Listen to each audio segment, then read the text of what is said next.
저녁 9시 아이 방 앞을 지나다 멈춰섰습니다. 새학기 시간표가 벽에 붙어 있고 아이는 그걸 물끄러미 보고 있더라고요. 표정이 설렘이 아니었어요. 불안이었습니다. 혹시 이런 생각 해보신 적 없으세요? 학원을 하나 더 보내야 하나? 문제집을 한 권 더 사야 하나? 새학기가 다가오면 부모 마음이 조급해집니다. 그래서 선행학습 진도를 확인하고 학원 상담을 예약하죠. 그런데 말입니다. 미국 교육연구소가 발표한 보고서를 보면 학교 적응에 실패하는 아이들의 공통점은 학습량 부족이 아니었어요. 수업 중에 선생님 지시를 기억하지 못하고, 과제 순서를 스스로 정하지 못하고, 친구와 갈등이 생겼을 때 감정을 조절하지 못하는 것. 이게 진짜 원인이었습니다. 아이가 새학기에 힘들어지는 건 머리가 나빠서가 아니더라고요. 스스로 해내는 힘이 준비되지 않았기 때문이었어요. 선행학습 한 달치를 밀어넣는 것보다 이 힘을 4주 동안 조용히 길러주는 게 훨씬 효과적이었습니다. 그리고 이 힘에는 이름이 있어요. 뇌과학에서 이걸 실행기능이라고 부릅니다. 뇌의 근력이에요. 팔 근육이 물건을 들어 올리는 힘이라면 실행기능은 생각을 들어 올리는 힘입니다. 수업 시간에 집중하고 하기 싫은 숙제를 시작하고 갑자기 계획이 바뀌었을 때 유연하게 대처하는 것. 이 모든 게 뇌의 근력으로 가능합니다. 그리고 근육의 가장 중요한 특징이 하나 있죠. 쓰면 강해지고 안 쓰면 약해진다는 겁니다. 실행 기능도 마찬가지더라고요. 태어날 때 정해지는 게 아니에요. 매일의 경험 속에서 자라납니다. 헬스장에 가면 준비 운동부터 시작하잖아요. 그 다음 기본기, 실전 운동, 마지막에 쿨다운. 이 순서가 있어야 근육이 제대로 붙습니다. 뇌의 근력도 똑같은 구조를 갖고 있어요. 정보를 기억하는 준비 운동, 상황을 전환하는 기본기, 유혹을 참는 실전. 이 세 단계가 매일 돌아가야 아이의 뇌 근력이 자랍니다. 문제는 여기 있었어요. 많은 부모가 선의로 아이 몰래 이 근력을 빼앗고 있었습니다. 저도 그랬거든요. 지금부터 제가 저질렀던 실수, 그리고 그 실수가 아이 뇌의 어떤 근육을 약하게 만드는지 말씀드릴게요. 아침 등교 시간입니다. 아이가 가방을 싸다가 멈칫합니다. 준비물이 뭐였지? 시간이 없으니까 엄마가 알림장을 확인하고 대신 챙겨줍니다. 아이가 신발을 늑장 부리니 아빠가 신겨줍니다. 대부분의 부모가 이렇게 하더라고요. 저도 매일 그랬어요. 그런데 이 순간 아이 뇌에서 일어나야 할 일이 있었습니다. 알림장에 뭐라고 적었지? 색연필이랑 풀이 필요하네. 색연필은 서랍, 풀은 거실. 이 과정을 뇌과학에서 작업기억이라고 부릅니다. 정보를 머릿속에 잠깐 붙잡아두면서 동시에 처리하는 능력이에요. 근육 훈련으로 치면 준비 운동입니다. 이게 안 되면 본 운동 자체를 시작할 수가 없어요. 교실에서 선생님이 교과서 45쪽 펴고 3번 문제부터 풀어. 다 풀면 프린트도 제출해. 라고 했을 때 이걸 순서대로 실행하는 힘이 바로 작업기억이거든요. 부모가 대신 챙겨주면 빠르고 깔끔합니다. 하지만 아이가 스스로 순서를 정하고 실행할 기회가 사라져요. 아무리 좋은 트레이너가 옆에 있어도 대신 역기를 들어주면 내 근육은 그대로입니다. 내일 아침 3분만 더 기다려보시겠어요? 아이가 허둥대더라도 스스로 가방을 싸는 그 3분이 작업 기억을 키우는 시간입니다. 시험지를 들고 온 아이에게 첫 마디가 뭐였는지 떠올려 보세요. 몇 점이야? 대부분 이렇게 묻습니다. 당연한 질문 같죠? 그런데 이게 함정이었습니다. 100점이네. 잘했어? 아이는 뿌듯합니다. 그런데 다음 시험에서 80점을 받으면 어떻게 될까요? 무너집니다. 왜냐하면 이 아이에게 100점은 성공이고 80점은 실패거든요. 전략을 바꿔볼 생각을 하지 못합니다. 난 못하나 봐에서 멈춰버려요. 이 순간 작동하지 못한 게 인지적 유연성입니다. 상황이 바뀌었을 때 생각의 방향을 전환하는 능력이에요. 근육 훈련으로 치면 기본기에 해당합니다. 어떤 자세에서든 균형을 잡을 수 있는 코어 근력이요. 수학 시험에서 첫 문제가 안 풀릴 때 일단 넘기고 쉬운 거부터 풀자로 전환하는 힘. 쉬는 시간에 친구가 갑자기 너랑 안 놀아 라고 했을 때 다른 친구에게 가서 어울릴 수 있는 힘. 전부 인지적 유연성입니다. 그래서 점수 대신 이렇게 말해보시면 어떨까요? 처음에 어려웠는데 방법을 바꿔서 풀었구나. 이 한마디가 아이에게 틀려도 괜찮아, 방법을 바꾸면 돼 라는 회로를 만들어줍니다. 그러면 기억력도 좋고 유연하기만 하면 충분하지 않느냐? 그게 아닙니다. 아이가 화를 냅니다. 동생이 자기 장난감을 망가뜨렸거든요. 이때 많은 부모가 반사적으로 말합니다. 울지 마, 화내지 마, 형이니까 참아. 이 말이 반복되면 아이는 감정을 조절하는 게 아니라 감정 자체를 숨기게 되더라고요. 그리고 어느 날 갑자기 폭발합니다.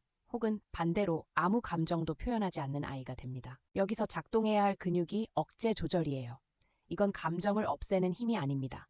감정을 느끼면서도 행동을 선택하는 힘이에요. 근육 훈련으로 치면 실전 경기입니다. 준비 운동과 기본기를 갖추더라도 실전에서 버텨내는 힘이 없으면 결과가 나오지 않거든요. 지금 한번 떠올려 보세요. 최근에 아이가 화를 냈을 때 내가 한 첫마디가 하지 마였는지 화가 나는구나였는지, 만약 하지 마가 먼저 나왔다면 아이의 조절 근육이 운동할 기회를 놓친 겁니다. 화가 나는구나. 그런데 지금 어떻게 하면 좋을까? 이 질문 하나가 아이에게 감정은 느끼되 행동은 선택하는 연습을 시켜줍니다. 3가지 실수를 들으면서 혹시 우리 아이가 원래 좀 부족한 건 아닐까 걱정하신 분 계세요? 그런데 이 연구 하나만 기억하시면 됩니다. 스털링 대학교의 엘러웨이 교수팀이 궁금한 게 있었어요. 5살 아이의 뇌 근력이 미래 성적을 예측할 수 있을까? 90명의 아이를 6년간 추적했습니다.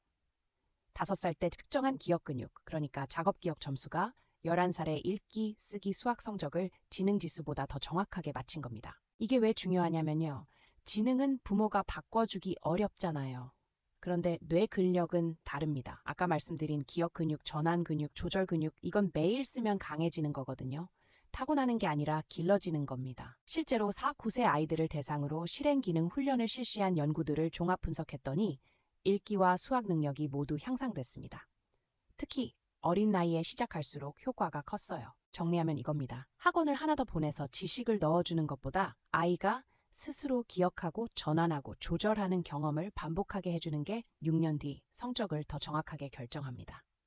중요한 건 머릿속에 뭘 넣어주느냐가 아니라 머릿속 근육을 얼마나 쓰게 해주느냐였어요. 여기까지 듣고 바로 실천하신 부모가 있을 거예요. 대신 안 해주고 과정을 칭찬하고 감정도 읽어주기 시작했습니다. 그런데 1주일, 2주일이 지나도 아이가 크게 달라지지 않는 경우가 있어요. 빠진 게 하나 있습니다.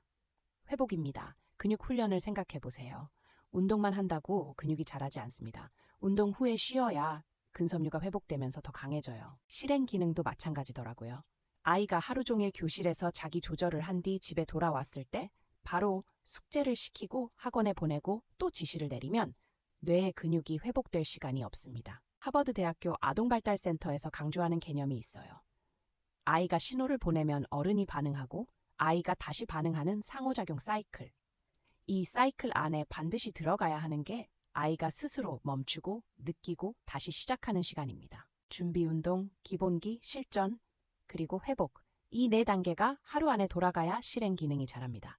훈련만 반복하고 회복이 없으면 근육이 아니라 부상이 쌓이는 거예요. 아이에게 왜 또 못 참아? 라고 하기 전에 오늘 이 아이에게 쉬는 시간이 있었는지 먼저 떠올려 보면 좋겠습니다. 그러면 구체적으로 어떻게 해야 할까요? 새학기 전 4주 동안 아까 말씀드린 근육 훈련 순서 그대로 적용하면 됩니다. 1주차는 준비 운동입니다. 기억 근육을 깨우는 단계예요. 아침에 아이와 함께 오늘 할 일 3가지를 직접 말하게 하세요. 5, 7세는 오늘 뭐 하고 싶어? 로 한 가지만 정하는 것부터 시작하면 됩니다. 8, 10세는 스스로 3가지를 적게 하세요. 순서까지 정하면 작업 기억이 작동하기 시작합니다. 2주차는 기본기입니다. 전환 근육을 키우는 단계예요. 하루에 한 번 원래 계획과 다른 상황을 일부러 만들어 보세요. 저녁 메뉴를 갑자기 바꾸거나 산책 경로를 다르게 가보는 거예요. 그리고 물어보세요. 계획이 바뀌었는데 어떻게 하면 좋을까? 5, 7세는 부모가 2가지 선택지를 주면 되고 8, 10세는 스스로 대안을 만들게 해보세요. 3주차는 실전입니다. 조절 근육을 단련하는 단계예요. 아이가 하기 싫어하는 일을 딱 10분만 먼저 하는 연습을 시작하세요. 숙제든 방 정리든요. 타이머를 놓고 이것만 끝내자로 시작하면 억제 조절이 연습됩니다. 5, 7세는 5분부터 시작해도 충분합니다. 핵심은 끝낸 뒤에 해냈네 라고 과정을 언급하는 겁니다. 4주차는 회복입니다. 매일 저녁 15분 아무것도 시키지 않는 시간을 확보하세요. 멍하니 있어도 되고 낙서를 해도 되고 그냥 누워 있어도 됩니다.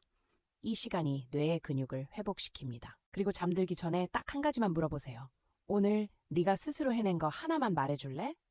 아이가 대답하는 그 문장이 자기 효능감의 씨앗이 됩니다. 지금 우리 아이의 하루에 이 4단계가 있나요?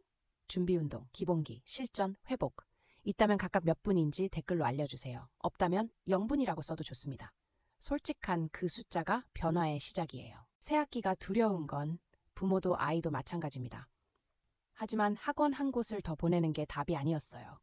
매일 10분, 아이가 스스로 기억 전환하고 조절하고 쉬는 경험을 반복하는 것. 그게 진짜 새학기 준비였습니다. 당신은 아이의 점수를 올려주는 사람이 아닙니다.